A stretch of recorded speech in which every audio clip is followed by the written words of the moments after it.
Good morning बच्चों। आज हम कक्षा 4 में विषय हिंदी पढ़ेंगे। आज हम हिंदी में पाठ 8 देखने जा रहे हैं। पाठ 8 है हमारा पत्र लिखने का आनंद। तो बच्चों आज हम इस पाठ में सीखेंगे पत्र में क्या खासियत होती है, पत्र हम लिखते कैसे हैं, पत्र में कौन कौन सी बातें लिखनी चाहिए, कौन सी बातें नहीं लिखनी चाहिए, पत्र में हमें कैसे संबोधन, यह सब कैसे क्या लगाना चाहिए, यह सब आज हम इस पाठ में सीखेंगे। तो बच्चों हमारा पहला पेज यहाँ देखिए बच्चों, पत्र हमारे जीवन का एक आवश्यक अंग है। पत्र जो है वह हमारे जीवन का एक आवश्यक अंग है। पत्र के द्वारा हम संक्षेप में अपना पूरा समाचार लिखते हैं। तो बच्चों जो पत्र होता है, पत्र में हम अपना पूरा समाचार कैसे लिखते हैं? संक्षेप में, सरल और स्पष्ट भाषा में पूरा समाचार हम एक छोटे से पेज पर हम किसी को भी लिखकर अपनी बातें बता सकते हैं। इसी के साथ हम अपनी आत्मीयता और सामाजिकता बढ़ाते हैं। और पत्र लिखने से एक दूसरे का मतलब हम जिसके लिए पत्र लिख रहे हैं उसके लिए हमारी आत्मीयता और सामाजिकता बढ़ जाती है तथा जिससे पत्र लिखते हैं उसके साथ आत्मीयता जोड़ते हैं। पत्र हमारे आवश्यक अंग हैं। हम पत्र जिसके लिए लिखते हैं उसके साथ हम आत्मीयता तो जोड़ते ही हैं और पत्र हमारे एक आवश्यक अंग बन गया है। हमारे जीवन का एक आवश्यक अंग है जो हमारे दिन प्रतिदिन के जीवन और सामाजिकता, अपनापन, हार्दिक लगाव आदि जोड़ते हैं। मतलब बच्चों पत्र के द्वारा हम बताते हैं कि दिन प्रतिदिन हमारे जीवन में क्या हो रहा है, हमारे आसपास क्या हो रहा है, यह सब भी हम और लगाव, हम किसी से मतलब कितना लगाव रखते हैं, यह सब भी हम पत्र के द्वारा व्यक्त कर सकते हैं। तो बच्चों अब हम अगले पेज पे चलते हैं हमारे। तो बच्चों यहाँ देखिए, यहाँ कहा गया है आइए आज हम पत्र लेखन की कला सीखें। मतलब हम पत्र लिखते कैसे हैं वह आज हम इस पाठ में सीखेंगे। पत्र लिखते समय निम्नलिखित बातों का ध्यान में रखिए। मतलब पत्र जब हम लिखते हैं तो हमें कौन कौन सी बातें ध्यान में रखनी चाहिए। जैसे कि हम शुरुआत करते हैं, पहला हमारा क्या है जो हमें ध्यान में रखनी है, वह बातें यहाँ नीचे लिखी हुई है। तो पहली बात क्या है? पत्र की शुरुआत में दाईं तरफ कोने पर अपना पता और दिनांक लिखिए। तो बच्चों जब भी हमें पत्र लिखने की शुरुआत करनी चाहिए, हमेशा दाहिनी तरफ से शुरुआत करनी चाहिए और दाहिनी तरफ हमें सबसे पहले क्या लिखना चाहिए? अपना पता और दिनांक लिखना चाहिए। अब हमारा दूसरा पॉइंट क्या है? जिसे पत्र लिखा जा रहा हो उसके साथ संबंधानुसार बाईं तरफ संबोधन लिखिए, जैसे आदरणीय गुरुजी, पूज्य पिताजी, प्रिय मित्र आदि। जैसे हम पत्र जिसके लिए लिख रहे हैं उसके साथ हमारा संबंध क्या है वह सब हमें बाईं तरफ लिखना चाहिए और उससे संबंधित हमें संबोधन का उपयोग करना चाहिए। जैसे हम अपने स्कूल के टीचरों के लिए लिख रहे हैं तो हम लिखेंगे आदरणीय गुरुजी। अगर हम अपने पापा जी के लिए लिख रहे हैं तो क्या लिखेंगे? पूज्य पिताजी। या हम किसी अपने मित्र या फ्रेंड के लिए लिखेंगे तो हम बाईं तरफ सबसे पहले क्या लिखेंगे? प्रिय मित्र आदि चीज़ें हमें पहले लिखनी चाहिए। अब हमारे पास तीसरा हमारा पॉइंट क्या है? इसके बाद अभिवादन लिखिए, जैसे सादर प्रणाम, नमस्कार, चरण स्पर्श आदि। जैसे अगर हम किसी अपने से बड़े अपने फैमिली मेम्बर में लिखते हैं, जैसे कि दादा दादी हो गए, तो हम लिखेंगे चरण स्पर्श। सादर प्रणाम हम अपने किसी भी मित्र को तो हम सिर्फ नमस्कार भी बोल सकते हैं। और यह सब चीज़ें हमें अभिवादन की ध्यान में रखनी चाहिए। जैसे हम अपने स्कूल के टीचरों को लिख रहे हैं तो नमस्ते सर, नमस्ते लिख सकते हैं, नमस्कार लिख सकते हैं, सादर प्रणाम भी लिख सकते हैं। तो बच्चों हमारा अगला पेज है, यहाँ देखिए, यहाँ चौथा हमें क्या बताया है, पहले परिच्छेद में कुशल समाचार और पत्र मिलने की औपचारिक बातें लिखनी चाहिए।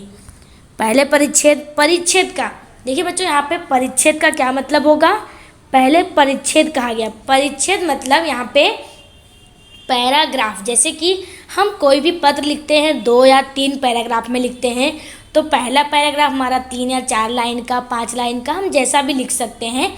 जो वो 5 लाइन का होता है पूरा एक पैराग्राफ कहलाता है। तो परिच्छेद मतलब यहाँ पैराग्राफ होगा। उसमें हम कुशल समाचार और पत्र मिलने की औपचारिकता बताएंगे। उसमें वह लिखेंगे कि हम कुशल हैं और आप कैसे हैं, ये सब, ताकि अगर वह जब आपको दोबारा चिट्ठी लिखे तो वह सबसे पहले यही बताए कि मैं कुशल हूँ, मैं अच्छा हूँ, मैं ठीक हूँ। यह सब हमें लिखना चाहिए। तत्पश्चात 5वां पॉइंट क्या है, तत्पश्चात दूसरे परिच्छेद में विषय की चर्चा कीजिए। मतलब दूसरे परिच्छेद मतलब दूसरे पैराग्राफ में हम पत्र किसी को क्यों लिख रहे हैं, उस विषय की चर्चा करनी चाहिए, उस विषय को हमें बताना चाहिए। जैसे कि अगर हम मम्मी पापा को लिख रहे हैं तो अगर हम हॉस्टल में रहते हैं तो हमें बताना होगा कि हमें इतनी फ़ीस चाहिए, हमें स्कूल की फ़ीस भरनी है, ये सब। या हम अपने सर को लिख रहे हैं कि हमें इतनी दिन की छुट्टी चाहिए, तो हम लिख सकते हैं दूसरे पैराग्राफ में कि सर मेरे घर में शादी है या मैं गांव जा रहा हूँ तो मुझे इतनी दिन की छुट्टियाँ चाहिए। इस प्रकार से हम दूसरे परिच्छेद में विषय की चर्चा करेंगे। छठा है, पत्र के अंतिम परिच्छेद में परिवार के लोगों के प्रति शुभेच्छा दर्शाएंगे। जैसे कि अगर हमारे परिवार, अंतिम परिच्छेद मतलब लास्ट परिच्छेद या लास्ट पैराग्राफ में परिवार के लोगों के प्रति शुभेच्छा दर्शाएंगे। पत्र के अंत में दाहिनी ओर कोने पर छोटे बड़ों के मुताबिक शिष्टाचार प्रकट कीजिए। पत्र के अंत में दाहिनी तरफ के कोने पर छोटे बड़ों के मुताबिक शिष्टाचार प्रकट कीजिए। जैसे कि प्रिय मित्र, प्रिय भाई, प्रिय बहन, यह सब लिख सकते हैं। जैसे अगर हम अपने मम्मी पापा को लिख रहे हैं, क्या लिखेंगे, आपका आज्ञाकारी, आपका मित्र आदि लिखकर हस्ताक्षर कीजिए या अपना नाम लिख दीजिए।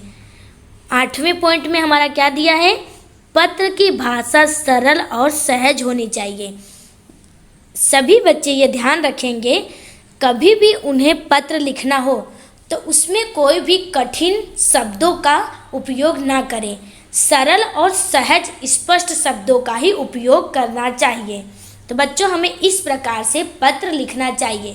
तो बच्चों हम आगे पत्र लिखना सीखेंगे। चले आगे चलते हैं। यहाँ देखिए, हम सभी, यहाँ दिया है हमें, हम सभी को टेलीविज़न देखना अच्छा लगता है। टीवी पर अलग अलग तरह के कार्यक्रम जैसे कार्टून, समाचार, खेल, संगीत, नाटक, नृत्य, धारावाहिक आदि आते हैं। तो हम सभी को टीवी देखना तो अच्छा लगता है बच्चों, पर टीवी पर अलग अलग तरह के कार्यक्रम आते हैं जैसे कि कार्टून, समाचार, खेल, संगीत, नाटक, नृत्य, धारावाहिक आदि चीज़ें हमें टीवी पे दिखाई जाती हैं। क्या आप जानते हैं कि हम इसमें कितना समय बर्बाद करते हैं? ज़रा पता लगाइए कि घर में सबसे अधिक समय तक टीवी कौन देखता है। मम्मी कौन सा धारावाहिक देखना पसंद करती है और घर के लोगों में समाचार संबंधी कार्यक्रम किसे पसंद है? तो बच्चों क्या आप यह जानते हैं कि टीवी देखने से हमारा कितना समय बर्बाद होता है? यह आप अपने घर में पता लगाइए। सभी को यह करना है। सबसे अधिक समय तक टीवी देखता कौन है और मम्मी कौन कौन सा धारावाहिक देखना पसंद करती है और घर में कितने लोग समाचार देखने, यह सब या समाचार देखना पसंद है। क्या कोई ऐसा कार्यक्रम भी है जिसे आपके परिवार के सभी सदस्य देखना पसंद करते हैं? क्या ऐसी कोई वस्तु या ऐसा कोई कार्यक्रम है जो आप सभी एक साथ सभी सदस्य देखते हैं या सबको एक साथ पसंद है देखना? आपको कौन सा कार्यक्रम पसंद है? आप रोज कितनी देर तक टीवी देखते हैं? यह सब आपको पता करना है।